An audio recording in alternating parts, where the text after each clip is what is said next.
Depuis la fin 2015, Vidéo Val-de-Drôme collecte des témoignages sur la vie des habitants de sa région.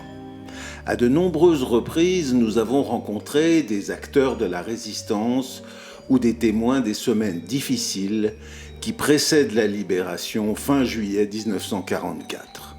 Voici quelques-uns de leurs témoignages.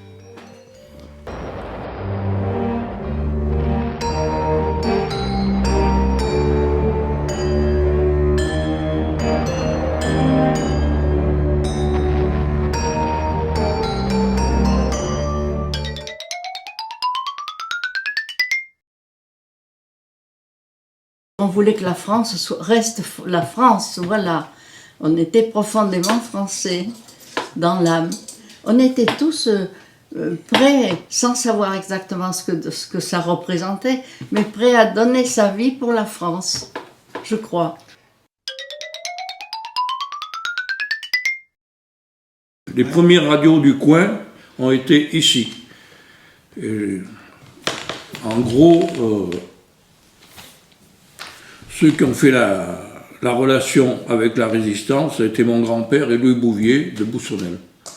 Hein, ça a été les deux premiers, et puis ensuite il y en a eu d'autres. Hein. Bon, à Beaufort, il y a eu... Bon. Pardon. Beaufort a donné, tous ces jeunes sont partis. Morin a eu la compagnie la plus importante de la résistance. Hein. Pourquoi? Parce que Gigord, Beaufort, Montant, tous les villages autour ont tous donné des hommes. Ils étaient là. Des fois ça a été le hasard, des fois ça a été... Non, il y a eu une culture qui s'est faite. C'était des gens qui se laissaient pas faire. Oui, voilà. C'est ça. Et à ton avis, ça a commencé très tôt, enfin, dans leur tête? Non, dans leur tête, ça a commencé assez tôt. Ils étaient là, ils étaient prêts à partir, ils attendaient l'ordre, hein, Montant, tous ceux que je connais, quoi. Pourquoi ils sont venus là? Parce que ils étaient engagés aussi par rapport à leurs parents qui avaient fait 14. La patrie, ça voulait dire quelque chose. Ouais, c'est ça. Ça, l'instit. C'est vrai qu'on leur a appris la France. La France, la patrie, la terre de nos pères, etc. Quoi.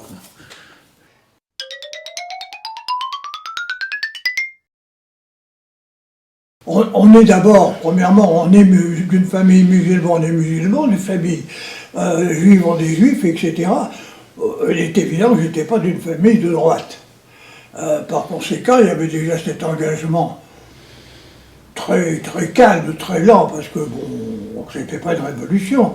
Enfin, on suivait une espèce de ligne laïque qui fait que liberté, égalité, fraternité avait été conquis par nos ancêtres et que finalement, on s'arrangeait bien, c'était bien. Et qu'on avait surtout, nous les héritiers, les jeunes de notre âge, on avait quand même cette fameuse guerre de 14-18 qui avait été une boucherie, mais on l'avait gagnée. On ne se rappelait plus, nous vivions au drapeau, je me rappelle à Paris. Moi j'étais à Paris, je voyais toutes les revues, ça me plaisait, mais j'ai autant dire que j'en ai vu des chapeaux volés, types qui ne découvraient pas quand un drapeau passait. Les gens n'étaient pas super patriotiques, mais ils étaient républicains. Donc ils faisaient ça, c'est un exemple frappant que je garde. Alors par conséquent, il y a eu ça, et puis la guerre est arrivée, envie de collaborer, à collaborer dans le bon sens, puisque je me suis engagé pour la durée de la guerre. Et puis la défaite, cette défaite qui a amené des gens que je n'approchais pas particulièrement, travail, famille, patrie à la place de liberté, égalité, fraternité, c'était pas mon job, ça me plaisait pas beaucoup. Et il y avait les Allemands quand même, les Allemands qui étaient en France, les Italiens qui nous ont fait beaucoup de mal, psychologiquement. Alors, évidemment, tout ça faisait qu'on avait un état d'esprit plutôt révolté. Et je sais qu'un jour, Morin et mon grand-père venaient à Beaufort, tous les deux, en vélo. Alors à l'époque, on avait le temps de discuter, surtout quand on poussait le vélo à la montée. Et ils se sont dit, je sais pas quoi.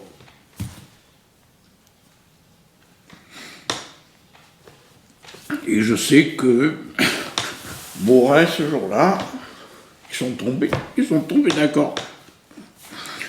Lui, de droite, le grand-père, extrême gauche. Ils étaient d'accord. Qu'est-ce qu'ils se sont dit? J'en sais rien. Oui, ça dépassait leur division. Personne l'a su. Même sa femme, même ma mère, personne n'a su ce qui s'était dit.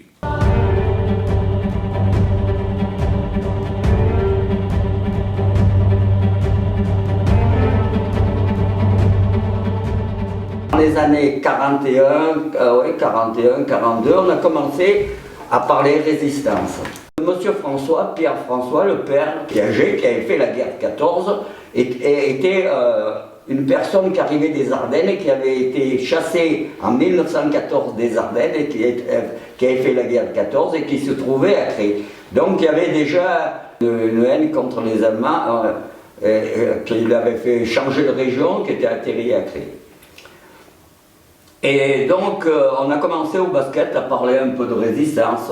Jean-François, le fils François, qui a fini capitaine et qui a été tué à Bienfou, a formé, a créé ce qu'on appelait à l'époque les Compagnons de France. Et les Compagnons de France étaient au départ d'obédience pétainiste, jusqu'à un certain temps où ça a été dissous. Et c'est vraiment passé à la résistance complète. Et là, on a fait la collection de Bentrup. Bentrup, à l'époque, était instituteur à l'école supérieure. À 14-15 ans, j'avais autre chose, on pensait plus à aller courir les filles ou aller jouer au ballon que de la résistance. Mais bon, on était intéressés, là. Un jour, Jean-François me dit, on est en train de former un groupe, est-ce que tu viendras avec nous? Bien sûr, tous les basketteurs, les cernes, tout ça, on est en train de former un groupe avec Bentrup, donc que je connaissais, que je voyais au basket. Et donc là, on m'a coupé une pièce de 1 sou en bronze, on m'en a donné la moitié, on me dit, tu fais partie de la résistance. J'arrête mes études au brevet et je reviens à Saillant. À Saillant, qu'est-ce que je fais? Ben, je rentre à l'usine. Et en 1942, je suis appelé pour travailler en Allemagne. Vous savez que c'était la relève.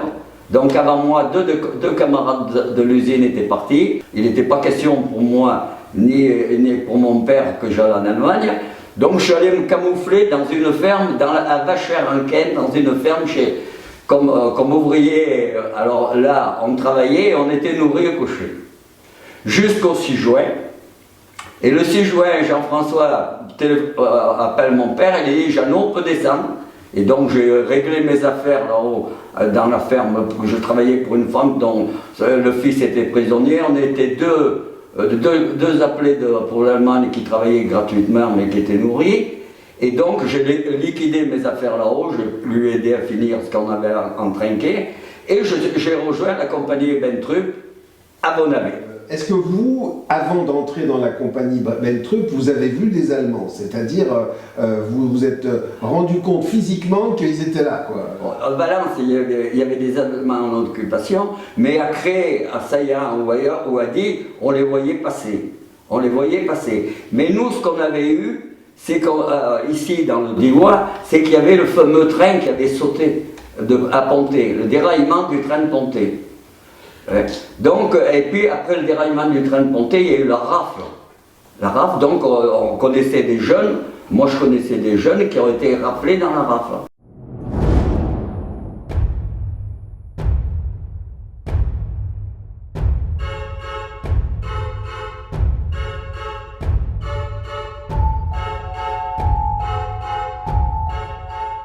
Au début de la guerre, les Allemands, est-ce que vous les avez vus? Non, on les a vus que quand il y a eu le déraillement de train là, vers Cheny. On en parlait, mais on les a jamais vus. Les Italiens? Les Italiens? Oui. Non plus. Et les résistants, on les voyait, on savait? Ah ben les résistants, on en voyait parce qu'on les plaçait dans les fermes là. Mon père était avec le maire de Sainte-Croix, le boulanger, et puis nommé Baffer de la résistance de Grenoble. Ils empêchaient les jeunes de partir en Allemagne, travailler en Allemagne et placer dans les fermes. Évidemment, le déraillement, vous n'étiez pas prévenu. Non. Non, non. Vous vous souvenez de la journée où vous avez... Ben oui. Le matin, on entendait tirer en face là-bas, on se demandait ce qui se passait. Et puis c'est de là qu'on a vu qu'il y avait un déraillement de train. Vous avez eu peur? Oh ben, j'ai peur, non. On attendait la suite, quoi. Mais vous vous doutiez que les Allemands risquaient de venir? Ah non, on ne savait pas. Et comment ils sont arrivés finalement, les Allemands? Comment ça s'est... Le train était le 23 décembre, ils ont laissé passer Noël, et puis le 27, ils sont venus dans les 4 communes, là. Ils ont cerné tout, impossible de se sauver. Et c'était là, après, il est arrivé un groupe qui est passé dans les maisons, et ils ont raflé les jeunes de 18 à 46 ans. Et vous vous souvenez comment vous avez été vous-même pris? J'étais chez ma grand-mère là derrière avec ma soeur Simone. Et puis là c'était pas habité, il tapait un grand coup de crosse dans les pommes.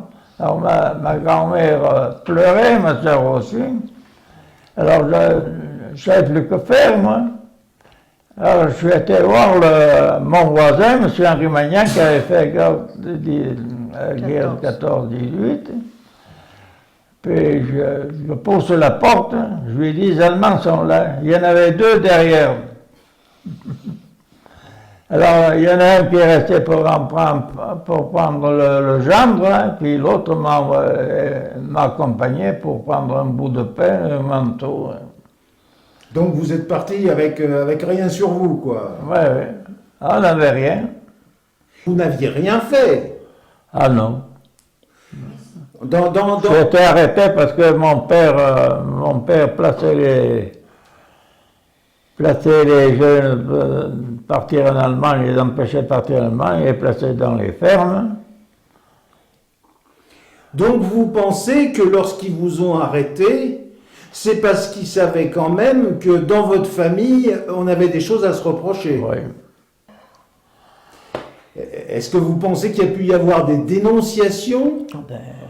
Oui. Oui. Vous pensez que c'est pas par hasard qu'on vous a arrêté, vous? Parce que celui qui nous a dénoncés, c'est un nommé Achard. Il était parti 2 jours chez Barbé, quand il est rentré, il est venu dire à son neveu de partir dans les bois parce qu'il avait passé quelque chose. Donc il a protégé sa famille. Oui, oui. Si je ne me trompe pas, vous avez été interrogé par Barbie. Oui. Qu'est-ce que vous gardez comme souvenir de ça? Il nous a demandé ce qu'on savait quelque chose sur les Allemands du train, on lui a dit que non, mais il ne nous a pas battu, rien du tout. Alors qu'est-ce qui se passe ensuite? Ils vous ont emmené, Ah ben de là on est parti sur Compiègne, et puis de là, après c'était Buchenwald, 2 jours de train. Alors sans boire, sans manger, rien du tout. Donc vous avez été à Buchenwald, et puis dans deux autres camps. Hein. Flossenbürg, et puis Radisco, en Tchécoslovaquie. J'étais un commando de Flossenbürg.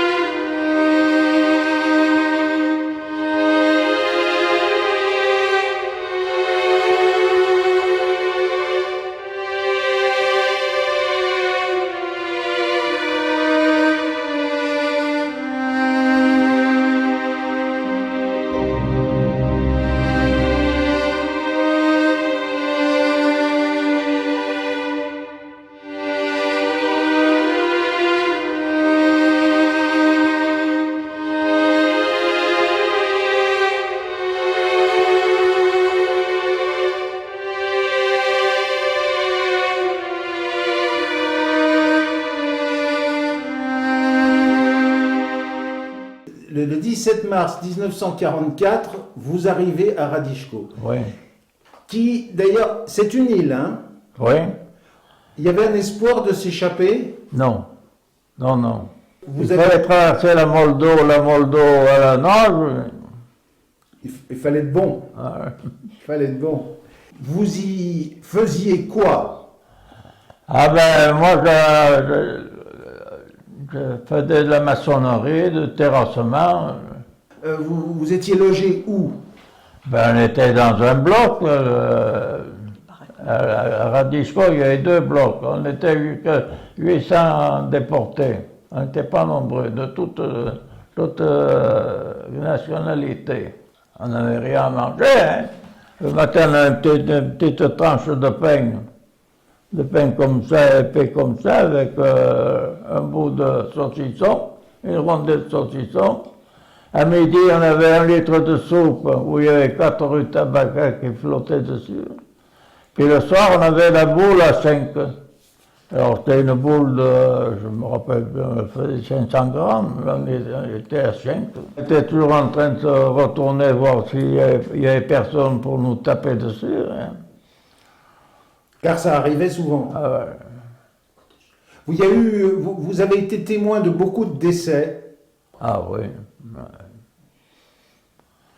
Ça arrivait. On attendait son tour. Alors je suis resté donc 39 à Cré, enfin à partir de la durée de la guerre, à partir de la déclaration de guerre, je suis resté à Cré, et puis ensuite, après, bon, j'ai passé le brevet, puis que faire? J'ai continué à Cré, je suis en 40, je me rappelle plus, 42. En 42, où j'ai passé les démarcations en foot pour monter à Paris, parce que mes parents m'ont dit quand même, rester à rien foutre ici, c'était pas... Je suis donc monté à Paris, passé la ligne, je suis monté à Paris, mais à Paris, voilà que on voit des affiches, l'armée d'armistice. L'armée d'armistice qui devait être une nouvelle armée, la pépinière d'officiers, sous-officiers, comme l'avait été la Wehrmacht. Et on s'était foutu ça dans le crâne, et rien pouvait nous contredire. On croyait vraiment 100 000 hommes, oui, mais 100 000 hommes qui un jour reprendraient les armes. Ça, c'était indiscutable pour nous. Ça. Donc, je suis rentré dans l'armée d'armistice, et la seule chose qu'Hitler a bien fait, c'est nous démobiliser en 42, parce que d'un seul coup, je me suis retrouvé civil en 42. Parce qu'au fond, il y avait pour vous une sorte d'ambiguïté. Vous vous disiez que cette armée, un jour, se retourne... Oui, ça, c'était indiscutable, ça, pour nous. Pour beaucoup autour de moi, les gars qui étaient là.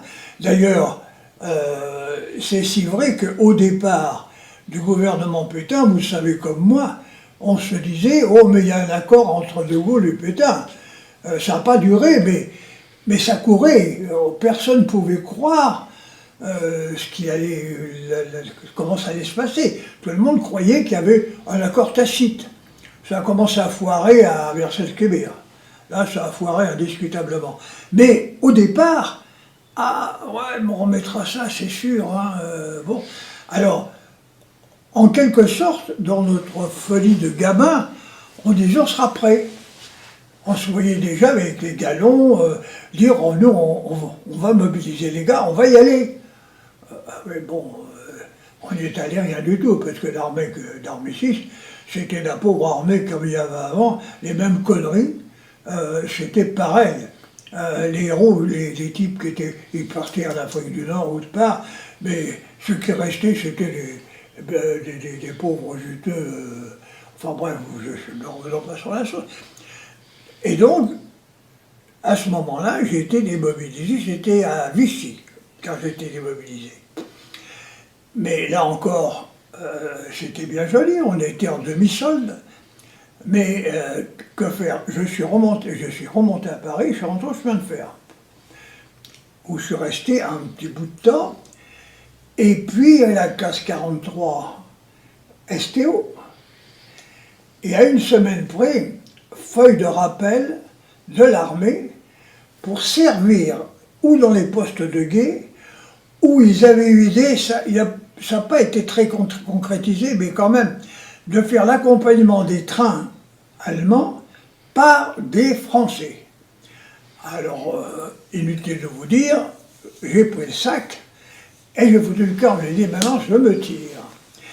Et donc, que faire? Ben, je suis venu à Cré, j'ai trouvé du boulot et je suis rentré comme bûcheron. J'ai fait le bûcheronnage et puis voilà. Ce qui m'a. Donc, j'étais au RIPL et je travaillais avec des. C'était pas des tendres, j'aime autant vous dire, les bûcherons. Hein. La première question qu'ils m'ont fait, fais voir tes mains. J'avais pas des mains de bûcheron à l'époque. Hein. Alors bon, ça s'est passé comme ça, mais parallèlement à ça, il est évident que les contacts étaient vite pris. Très discrets. Mais quand même, je connaissais pas mal de monde. Petit à petit, bon, on tentait le terrain, et puis bon, ben, ça va, on a été embauchés, sans connaître la plupart du temps, à part le gars qui vous avait embauché, qui sait qui commandait. Bon, à cette époque-là, il y avait beaucoup de commerçants, d'artisans, etc., qui le soir allaient jouer à la balie ou à la belote. Alors, 4 copains qui se réunissent tous les soirs, on commence à parler, t'as vu un peu ce qui s'est passé, t'as vu ce décret, t'as vu ceci, t'as vu cela. Et il y en a toujours un qui va dire, mais merde, il faudrait quand même faire quelque chose, on se fait enfler là, et puis on fait rien, on bouge pas. Ah, ça commence à faire clic-clic. Il y en avait toujours un qui connaissait quelqu'un qui s'occupait de, bon, parallèlement, alors ça c'était la troupe, si j'ose dire, le recrutement, comme ça. Puis il y avait quand même des gars qui s'occupaient de réunir des groupes pour dire un jour, c'est que si ça pète, il faut qu'on soit là. Et alors, à Cré, par exemple, vous aviez Ponce, qui avait fait la guerre de 14-18, il avait donc des copains de son âge. C'était un marin, il était de gauche, il était de le lire, ça il n'aurait pas fait. Et son recrutement se passait dans les fronts populaires, les anciens marins, les types de son âge qui étaient à l'école, au lycée avec lui. Vous voyez, il avait qui eux-mêmes avaient des connaissances. C'était pyramidal. Ça, d'en bas, quand il y a eu l'étendue en bas, mais ça partait d'en haut, un type que personne ne connaissait, qui avait des copains, qui copains avaient des copains, qui copains avaient des copains. Et finalement, le 6 juin, on s'est retrouvés, nous, une ribambelle. Bon, ça, c'était la compagnie de Ponce. Et naturellement, entre-temps, les Anglais, ben ça, c'est autre chose. Et puis, vous aviez des compagnies, comme par exemple la compagnie Beltrup, qui, elle, était un instituteur lorrain, et qui a recruté dans un autre genre, des gens plus jeunes, qui étaient plus ou moins certains compagnons de France, anciens scouts. Nous, c'était pas ça, c'était la plupart des gars, c'était autour d'un pastis. Non, mais il faut le dire, c'est vrai. Ça n'enlève rien à la volonté des gens, ça. Mais c'était pas la même clientèle, vous voyez. Il y a des groupes qui se sont formés, et les contacts, à ce moment-là, vous savez que Churchill voulait foutre le feu à l'Europe. Il avait dit, il faut mettre le feu à l'Europe. Il y a les groupements Bookmaster, entre autres, ont envoyé des missiles de Dominici. En France, nous, on avait le colonel Camers, le lieutenant-colonel Camers qui commandait Drôme Sud. Ces gens-là prenaient contact avec un A, alors ça commençait à prendre la... Alors, oui, on ferait bien quelque chose. On voulait faire sauter des trains, on n'a rien. Un exemple. Hein. On voulait faire, mais on n'a rien. Alors, il a commencé les parachutages. Les parachutages, ça commence en gros vers quand? Depuis 1943 à peu près.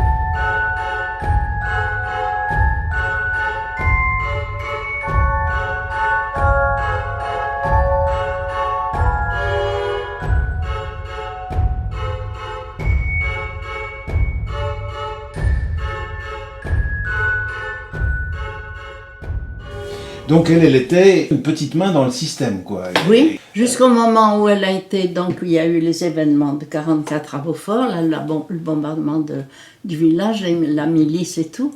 Elle a dû disparaître, je ne sais pas comment d'ailleurs. Là, on l'a mise sur les grands réseaux, Lyon, Marseille, je ne sais plus quoi encore.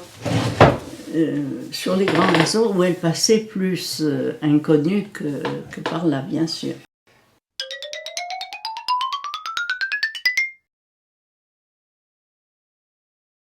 À l'état-major, elle l'avait repérée comme une fille qui n'avait pas froid aux yeux, qui savait se défendre. Elle était partie en mission le 25 juillet parce qu'ils étaient perdus dans le Vercors. Là, ils ne savaient plus comment ils allaient s'en sortir. Mon père ne savait rien du tout. Rien. Et quand elle est partie avec une bicyclette. Et ils avaient mis dans le tube du guidon, ils avaient mis le message pour l'envoyer jusqu'à Bordeaux, parce qu'ils n'avaient pas de radio assez puissante dans le secteur pour envoyer un message à Alger. Elle est passée à Beaufort, puis à Beaufort elle a rencontré des Mongols. Vous savez ce que c'était que les Mongols? Qui l'ont arrêté. Ma soeur dit, moi, je leur ai dépassé, elle fait voir le chef mongol, il dit, il faut laisser passer parce que moi, cousine Capoute, un peu plus loin, là-bas, elle a réparé le chef des Mongols, elle l'a accompagné jusqu'à Blacon, ils l'ont emmené à la commandantour. Et à la commandantour, pour traduire son français avec le commandant allemand, qui paraît que c'était un gros barbu, il était moche comme tout, il ne comprenait pas le français, ils sont allés chercher à la papeterie La Thune un Alsacien. Cet Alsacien, ça m'a fait pleurer un jour parce que je l'ai revu. Et l'Alsacien, lui, il n'était pas bête du tout. Il a compris tout de suite ce qui se passait. Alors, il a traduit à sa façon, et le commandant de la commandantour lui a fait un laissez-passer pour traverser la Drôme, pour aller jusqu'à Nouvelle-Répara ou à Cousine Capoute. Alors, de là, ma soeur, avec le vélo, elle est repartie. Et le commandant, il récupérait n'importe quoi, les Allemands, à ce moment-là. Il avait dit, vous laisserez votre vélo au retour, là. Hein. Après, il est monté jusqu'à vers Bordeaux, il a vu le capitaine Alain qui a repris le message. Et il a entendu lire le capitaine Alain qui disait, situation désespérée, demandons renfort immédiat, tout ça, pour le transmettre à Alger, quoi. Puis finalement, ça a servi à quoi? À rien du tout.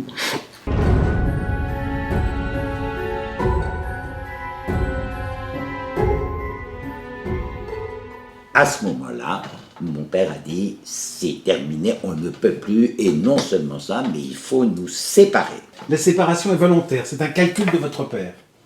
Ah oui, tout à fait. C'est un calcul, parce qu'il dit une famille avec 2 enfants, c'est beaucoup plus difficile, et par des protestants et francs-maçons d'ailleurs, par le monsieur Xueref, qui était l'un des enfants de Madame Cassignard à Gigord-Lozeron, et c'est comme ça que nous avons atterri à Lozeron, où nous sommes restés jusqu'en août 1944.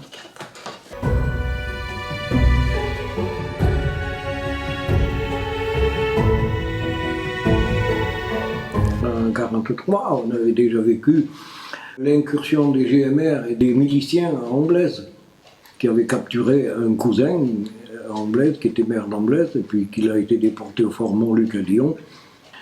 Ils l'ont torturé, puis quand ils l'ont lâché, il s'est noyé chez lui, quoi.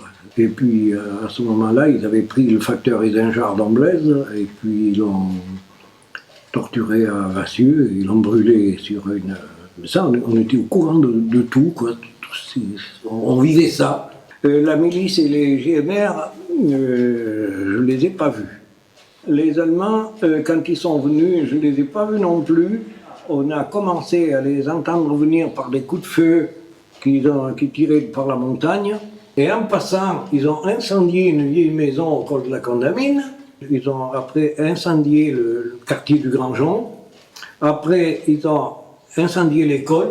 Parce que ma tante, à ce moment-là, qui était institutrice, elle s'était jointe au maquis et avait fait de l'école un genre d'infirmerie. Alors quand ils ont trouvé qu'il y avait une infirmerie, ils ont ramené des gerbes d'un champ et ils ont mis le feu dans l'école. Et à ce moment-là, il y en avait un maquisard qui était planqué à ce moment-là, qui soignait l'infirmerie. Il a juste eu le temps de sortir, il est resté toute une journée dans un champ de patates derrière couché. Comme ça. Et alors, ils ont ramassé des paysans, ils ont ramassé Gédéon Rayon, ils ont ramassé des paysans des alentours, et puis ils les ont fait défiler devant eux, parce qu'ils savaient qui avait le poste de commandement du général de la Suisse ingénieuse plus haut, et pour pas qu'on leur tire dessus, il faisait défiler les gens du pays par devant. Et les maquisards, ils ont eu la présence d'esprit de ne pas tirer. Alors, ce qui fait qu'il n'y a pas eu de massacre. C'était le 5 août 1944. Mon père et tout ça, on l'a pris par le bras, on a dit on va aller dans la montagne. Et on regardait flamber les maisons dans la montagne, tous en pleurs. Alors, on regardait ça. Mon père, lui, ça m'est toujours resté. Il a dit je vais y aller, comme il était maire. Il dit je vais y aller. Il est descendu un peu dans les champs par-dessous, puis nous, ma soeur et moi, on lui a couru après, on s'est accroché, il a dit tu vas pas plus loin. Tu vas pas plus loin, tu veux pas, on veut pas que tu y ailles, on veut pas que tu y ailles. Il ne savait plus comment faire. Et il a bien fait. On a bien fait de le retenir, parce que je ne sais pas ce qui serait arrivé de lui.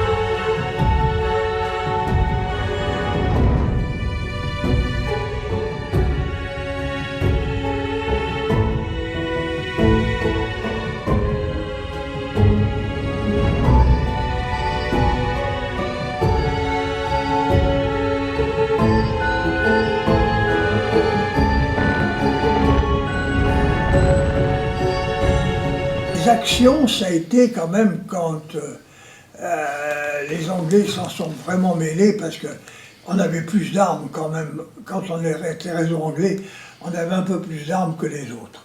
De toute façon, la France libre devait passer par les Anglais pour voir quelque chose. Mais enfin, on en avait un peu plus. Et alors les parachutages ont commencé, ce qui nous a fait des armes. Alors, c'est là où les paysans entrent en jeu. Ils y étaient déjà. Mais là, il fallait trouver des champs, il fallait planter les armes. Ils ont commencé à s'en mêler vraiment. Et ça a été très important. Et, chose importante, qu'on ne dit pas toujours, c'est qu'il y a eu des actions, beaucoup d'actions à partir de ce moment-là. Mais c'était des corps francs. C'est-à-dire? C'était des gens qui étaient spécialisés là-dedans. Comme nous, on avait un corps franc, l'ancien cheminot, mais le gros de la troupe, enfin le gros des inscrits, il n'y avait pas de troupe à ce moment-là, de participer, il y avait le corps franc, il y avait les gens qui participaient au parachutage, et il y avait tous les postulants qu'on savait il y avait quand même des graduations. Quand j'ai été arrêté, j'avais un très bon copain. On sortait avec sa fiancée, et puis ma femme et tout. Tous les dimanches, on allait se baigner, etc. Eh bien, j'ai appris, enfin j'ai vu, le 6 juin 1944 qu'il était dans la résistance. Pourtant, il savait que j'avais été arrêté, il savait, tout le crève savait. J'ai été arrêté, il savait que mes opinions avant, pendant et après. Moi, j'étais moins sûr, j'en ai jamais parlé, mais c'était à lui à parler. Lui savait, moi je ne savais pas. Eh bien j'ai appris le 6 juin qu'il était dans la résistance. Après tout, on pouvait peut-être vivre sans être emmerdé. Pourquoi pas?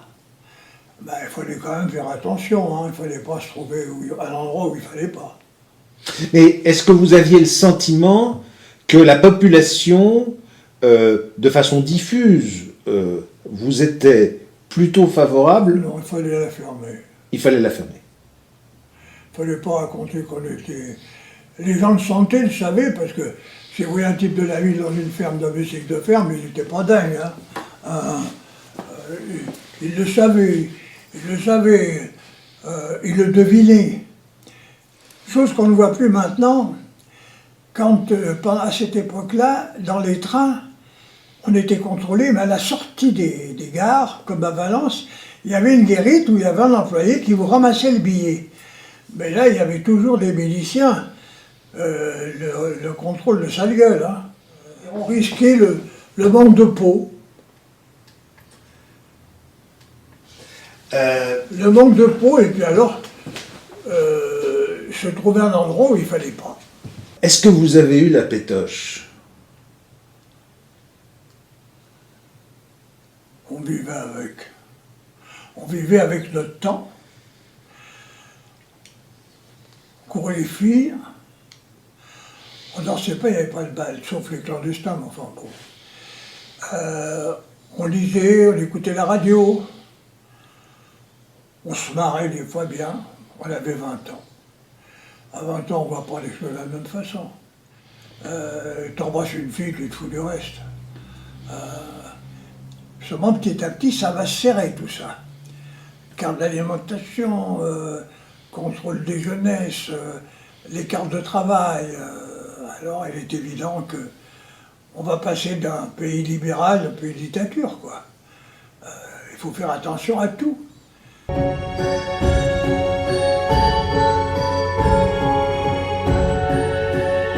Nous avons eu tout de suite le maquis Pierre, là-haut. Qui était situé exactement où? Chez nous, à la ferme. À la ferme. À la ferme. Combien de jeunes? Ils étaient une quinzaine, ils étaient nombreux. Et puis tout le monde arrivait de la vallée. C'était un coin idéal, un refuge. Les Allemands ne sont jamais venus. Tous les Scoulins, toute la population était dans votre poche. On se méfiait quand même. On se méfiait quand même. Ah oui, on se donnait rien, hein. Ah oui, on avait un peu peur de... D'un pour d'un. Ah. Ah oui. On avait un peu peur les uns des autres, on se méfiait. On n'a jamais eu peur. On fonçait. Et pourquoi vous n'avez jamais eu peur? Qu'est-ce qui vous donnait? Non, moi j'ai jamais eu peur et puis j'ai jamais peur. C'est marrant, c'est un état d'esprit peut-être, je sais pas. Mais enfin, de toute manière, quand on a peur, il faut essayer de savoir pourquoi. Et ça améliore tout. Oui, mais enfin, il y avait quand même quelques motifs d'avoir peur quand même. Vous pouviez vous méfier des voisins. On était inconscients. On était jeunes. On ne voyait pas la mort à côté de nous.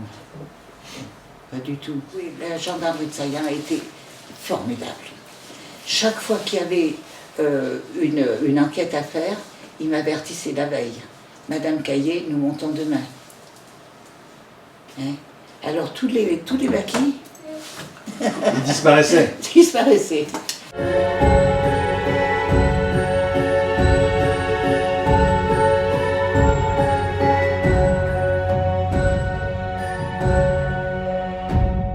Nous, le 6 juin, bon, c'était bien incapable de savoir qu'on serait plusieurs centaines à venir toucher des armes au champ de foire. Alors qu'il était le patron. Donc Ponce ne sait pas, justement par cette fonction pyramidale, parce que le 6 juin du matin, moi les copains viennent m'appeler, « Loulou, ils sont là !» Bon, hop, j'appelle mes copains, et on va se trouver tous au champ de foire. On sait qu'il faut le champ de foire toucher des armes. Point final. Mais Meldrum, c'est pas ça. Lui sait qui fera quoi. Nous, on ne sait rien.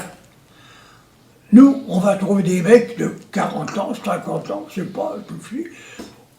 Mais ça, c'est le caractère de Ponce, excusez-moi, qui est un peu bordélique, ou bien est-ce que c'est parce qu'on garde un peu le secret sur ce que sera l'organisation? Les deux. Les deux. Les deux. Les deux. Théoriquement, on est régi par les mêmes lois que l'armée. On touche des soldats. Au Vercors, dans le Vercors, on a touché notre tabac et le solde. Il y avait des gens qui payaient des grosses sommes, qui donnaient des sommes et tout. Hein. Il y avait le civil, il y avait le côté civil. Et puis à ce moment-là, le 6 juin, ça s'est révélé vachement important. Hein. Là, c'était plus de la plaisanterie, il y avait vraiment de la résistance. Et puis alors, il y avait des politiques qui s'en sont mêlés. Le 6 juin, ça a été... On avait les fusils dans la rue, la poste était prise, la gendarmerie était prise, la ville était complètement insurgée. Et le 6 juin, les types sont arrivés en char à banc ou en camion ou en voiture pour mettre d'ailleurs j'ai un dessin où on voit les caisses des armes tu es là, un fusil, tu es là, un fusil, tu es là, ah ben ça, tiens, voilà. Les Allemands sont rentrés à 1h30 venant de Valence. Alors ça a vraiment été un combat parce qu'ils sont passés par la gare, ils ont investi la gare, ils ont investi par la tour, ils ont cerné, ils avaient fait la guerre, hein, ils ont cerné le secteur, et on est parti sur Ésaü pour se planquer. Parce que là, maintenant, la ville est investie, parce qu'on croyait vraiment que toutes les villages et villes s'étaient révoltés. C'est pas vrai, Valence n'avait pas bougé, Cré a bougé, il y a un autre secteur qui a bougé aussi, mais les Allemands avaient largement de quoi se dire stop.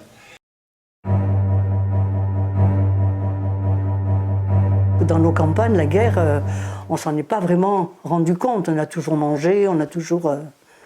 Est-ce que, par exemple, est-ce qu'on avait vu les Allemands, enfin, avant les événements de 1944? Non. Non.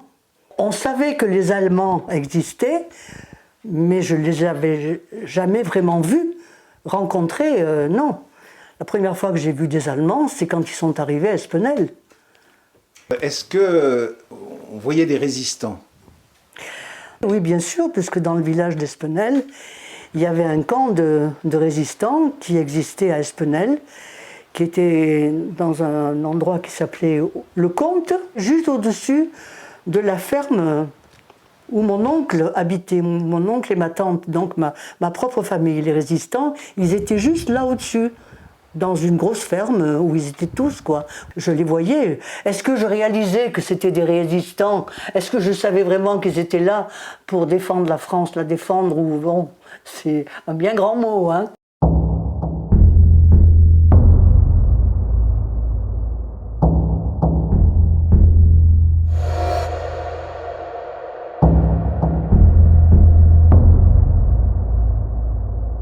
À table, à la maison, lorsqu'on mangeait, ou est-ce que vous avez le souvenir que on parlait de tout ça, ou bien est-ce qu'au contraire on se tenait à carreau, si vous me permettez l'expression? Ah ben non, on parlait de tout ça, oui. Oui, on parlait, bien sûr que j'entendais parler de la résistance. Et bien brutalement, le 21 juillet, les Allemands qui étaient à Valence ou qui montaient sont arrivés par les montagnes, par la route, un peu partout, et ils ont mis le feu au village. J'étais dans la maison quand les Allemands sont arrivés. Leur façon de faire pour mettre le feu, ils lançaient des plaques incendiaires dans le ciel.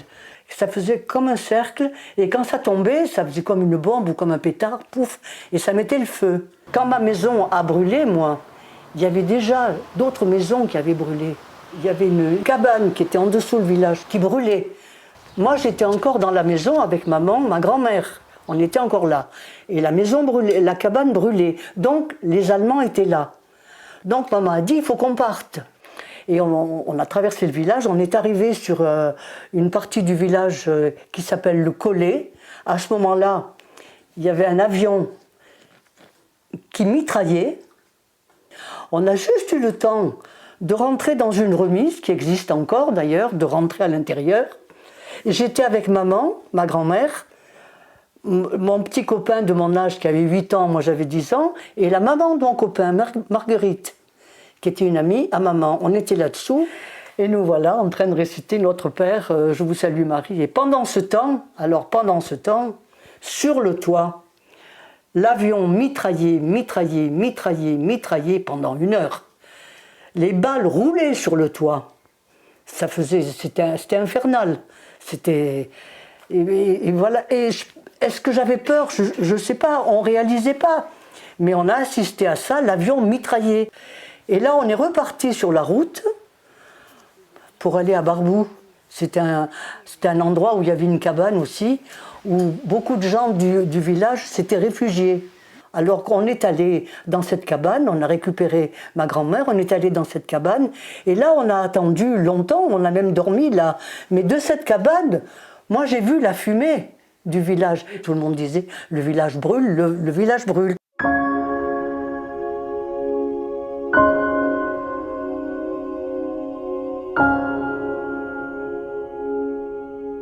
a passé la nuit dans cette cabane.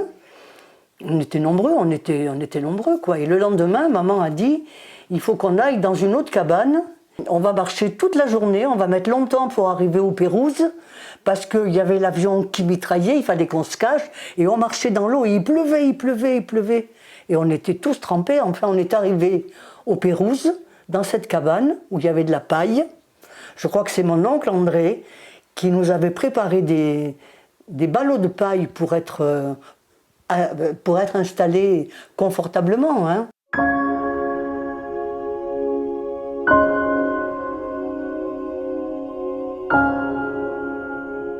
Est-ce que vous avez vu des résistants, si j'ose dire, au combat à ce moment? Non, jamais. Jamais. Donc clairement, les Allemands étaient là, c'était une expédition punitive. Ben, je crois que, pour répondre, je crois qu'ils sont venus parce qu'ils savaient qu'il y avait un camp de résistants. Et alors vous êtes resté donc dans cet abri pendant combien de temps? Au Pérouse, on est resté quelques jours.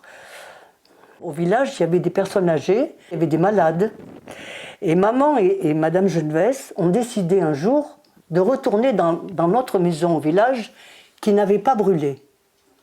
Alors elles ont dit, pour retourner au village, il faut qu'on sache si on peut y aller. Et il y avait au pont d'Espenel ce qu'on appelait la commandature. C'était le rassemblement du bureau des Allemands qui attendaient les ordres. Hein, ok, voilà. Donc un jour, elles sont descendues, toutes les deux. Elles ont expliqué aux Allemands, est-ce qu'on peut retourner chez nous parce qu'on est dans une cabane, on n'a plus d'eau, on n'a plus rien à manger. Et les Allemands, là je rapporte ce que mes parents m'ont rapporté. Ça, moi, je ne l'ai pas vu. Les Allemands ont répondu, nous, on ne met plus le feu. Mais on peut recevoir un ordre et remettre le feu.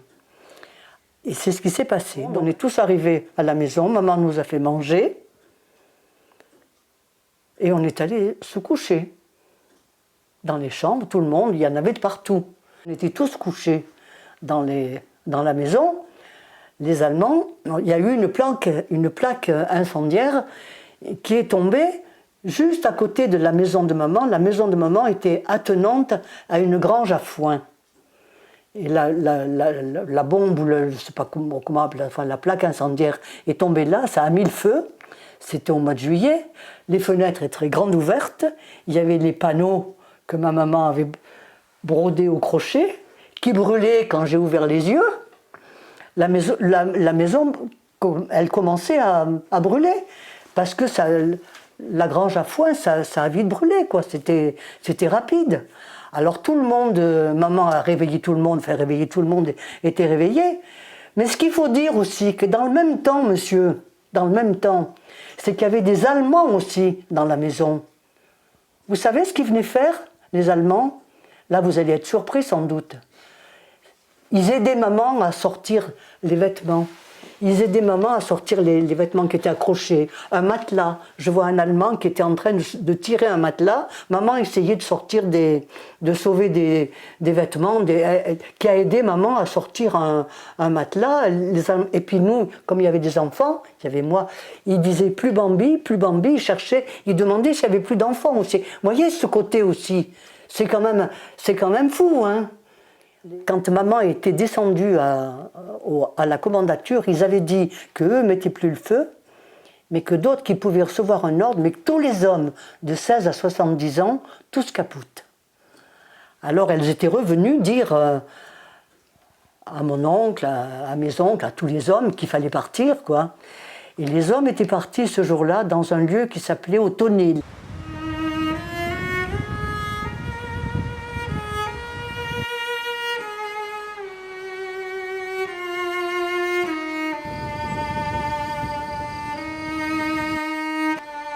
Et nous, donc, on était partis au pont d'Espenel, où les Allemands nous avaient, comment dirais-je, on était presque des otages. S'ils avaient beaucoup de morts, eh ben nous, on aurait été fusillés aussi. Alors moi, je suis partie avec ma voiture de poupée, ma poupée dedans et un sac de farine que maman avait mis dans ma poussette. Et on est descendu au pont d'Espenel. On était tous en bas, on vivait avec les Allemands. parce que les Allemands étaient là aussi. Il y avait les vieux Allemands qui étaient humains. Et puis il y avait ces jeunes Allemands, c'était les SS, qui nous faisaient manger à midi. Il y avait un appartement, on dormait tous par terre. Hein. Et maman montait tous les jours à Espenel, à pied, pour chercher. Elle avait caché des choses, elle avait caché des morceaux de lard, elle avait caché des saucisses, parce qu'on tuait le cochon à la maison. Et elle montait pour chercher à manger. Elle rencontrait les Allemands dans le village, qui étaient corrects, tout à fait corrects, qui disaient bonjour. Un jour, quand on était au village avec maman, on rencontrait les Allemands qui nous disaient « Aujourd'hui, 3 capoutes ». Alors, moi je suivais maman, hein. On montait au village, et au village, dans une maison qui avait brûlé, il y avait une descente d'escalier.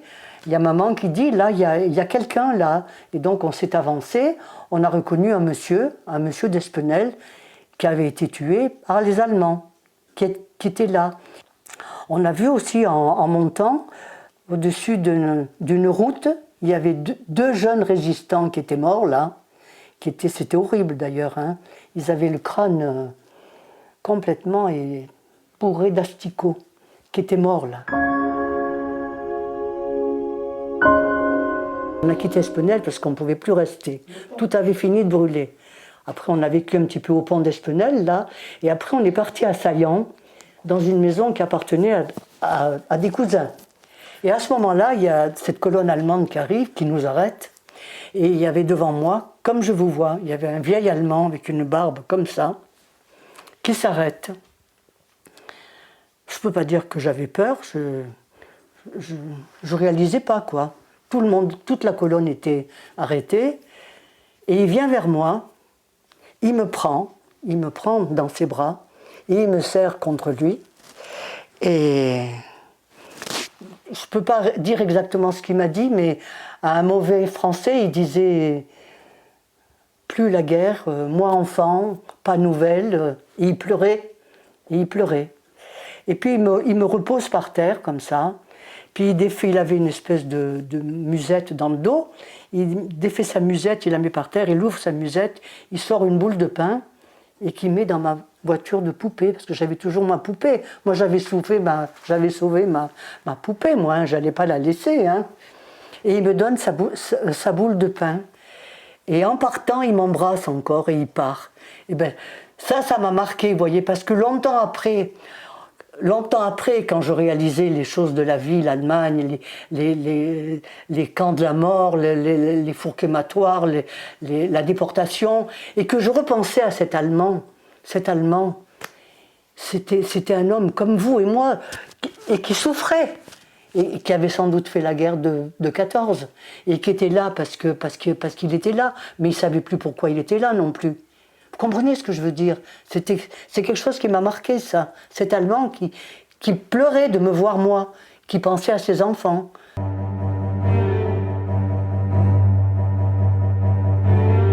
jour, il y avait des avions qui mitraillaient. Ils passaient tellement bas qu'ils faisaient tomber les feuilles des peupliers. Et j'ai eu peur quand j'ai entendu les premières balles. Alors j'ai pris ma petite fille sous le bras, et je suis venue, elle était couchée, et je suis venue l'habiller, la contre, parce que ça faisait un talus beaucoup plus profond.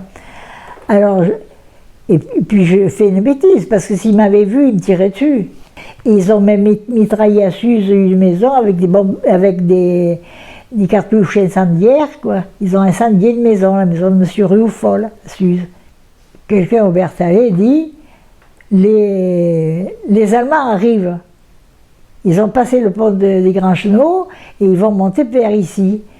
Alors j'étais avec ma petite qui avait 2 ans, et puis ma cousine, on a pris nos gosses, on a dit: mon Dieu, s'ils arrivent là, qu'est-ce qu'on fait? Alors on a pris nos gosses, et avec une couverture, on est allé coucher dans un grenier à foin là-haut, dans la maison éloignée. Alors on avait quand même peur. Mon mari, quand il a pu travailler, je vous ai dit, sur la route, il est allé travailler pour la compagnie Morin, et pour les Beaufortois qui étaient tous partis dans la colline, il faisait du pain chez M. Jean. Et un jour, on leur dit, il y a des camions qui montent, les camions des Allemands qui montent, il faut partir. Mon mari dit, mais moi je pars pas tant que je n'ai pas le pain, hein, je ne veux pas laisser le pain dans le four. Il a attendu, avec M. Chanoyer et M. Jean, ils ont pris le pain bouillant sur le dos, et ils sont partis là-haut, où il y avait les gars du maquis, et il y avait les Beaufortois qui avaient quitté Beaufort. Et c'est mon mari qui leur a porté le pain là-haut. On a vu passer les planeurs qui arrivaient à Vassieux. On croyait que c'était les Américains. Nous on s'est étonnés. On a dit, tiens, qu'est-ce que c'est que ces engins là, on n'avait pas l'habitude. Et puis, il y a eu ce qu'il y a eu. Ils sont arrivés à Vassieux. À Vassieux, ils croyaient que c'était les Américains. Et puis... Parce que lorsque vous dites ça, vous voulez dire que les planeurs... Ils passaient là. Au-dessus de la vallée de la Germanne? Oui. Ah oui. En travers comme ça, et ils filaient vers Vassieux, là-bas.